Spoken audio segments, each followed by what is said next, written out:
We are with the ICAI evaluators and students are complaining that ICAI अच्छे से copies check नहीं करवा रही है, चेकिंग का पैटर्न है वो प्रॉपर नहीं है। तो आज अपन समझ लेते हैं ICAI कैसे कॉपीज चेक करवाती है और ICAI का क्या पैटर्न है और क्या इंटरनल कंट्रोल्स है चेकिंग का। तो मैम, स्टूडेंट्स बोलते हैं कि वो अच्छा लिख रहे हैं, वर्ड टू वर्ड आंसर दे रहे हैं, लेकिन उनको चेक हो रहा है वहां पे, लेकिन उनको 0 मार्क अलॉट कर रहे हैं। ऐसा नहीं है। आईसीआई के इवेल्युएटर को पूरा इंस्टीट्यूट की तरफ से गाइडलाइन होती है, पूरा इंस्टीट्यूट की तरफ से सजेस्टेड आंसर्स मिलते हैं।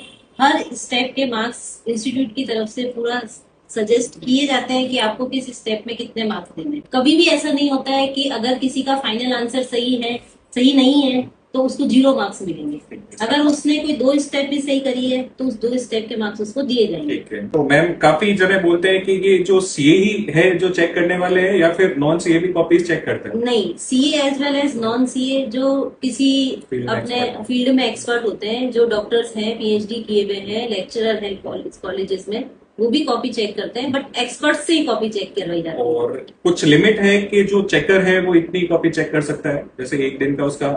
हाँ सर, पर डे का इसमें टारगेट रहता है कि आप मैक्सिमम, डिपेंड करता है कि कितने नंबर ऑफ स्टूडेंट अवेलेबल है और कितनी एग्जामिनर्स अवेलेबल है। इसके अकॉर्डिंग लिमिट आईसीआई का जो सॉफ्टवेयर है उसके द्वारा सेट की जाती है और उसके अकॉर्डिंग ही एग्जामिनर अपनी कॉपी चेक कर सकता है। और आईसीआई कैसे मॉनिटर करती है, कैसे चेक हो रही है कॉपीज?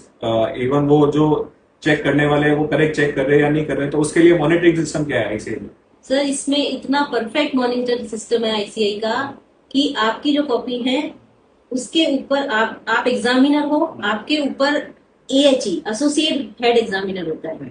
तो आपने जो कॉपी इवेल्युएट करी है उसका डेली पर्पस पे वहां पे उनको रिव्यू करते हैं कॉपी को। अगर रिव्यू में मोर देन 5 मार्क्स अगर कोई वेरिएशन आता है तो उस केस में वो कॉपी वहां पे हाईलाइट हो जाती है और वो आपको उस केस में इन्फॉर्म करेंगे। अच्छा, उसको और चेक करें। हाँ, और अगर ज्यादा वेरिएशन आता है तो इंस्टीट्यूट आपको एग्जामिनर पैनल से हटा भी सकती है। तो इसमें ऐसा आईसीआई की तरफ से बहुत अच्छा कंट्रोल है कॉपी चेकिंग का। इसमें स्टूडेंट को कभी भी ऐसा नहीं सोचना चाहिए कि हमारी कॉपी में 0 नंबर मिल जाएगा या ऐसा कुछ हो जाएगा। और हर नंबर ऑफ कॉपीज के बाद में एक डमी कॉपी आईसीआई की तरफ से आपके उस बल्क में आती है। तो अगर उस कॉपी में आपका जो स्टैंडर्ड मार्क्स है उसके अकॉर्डिंग नहीं होता है तो वो आपको वहां पे वैसे भी पता चल जाएगा कि भाई आपके इसमें कितना वेरिएशन आता है कोई भी एग्जामिनर की कॉपी में। और अगर ज्यादा वेरिएशन होता है तो उसको कंप्लीट लॉट रिजेक्ट कर दिया जाता है। अच्छा, पूरा लॉट रिजेक्ट हो जाता है, वो कॉपी वापस रीचेक होती है। तो इस टाइप से आईसीआई कॉपीज चेक करती है। तो जो आईसीआई का इंटरनल कंट्रोल है वो काफी स्ट्रिक्ट है और स्ट्रॉन्ग है। सो जस्ट अश्योर, अगर आपने पढ़ा है तो you will 100% clear the CA exams.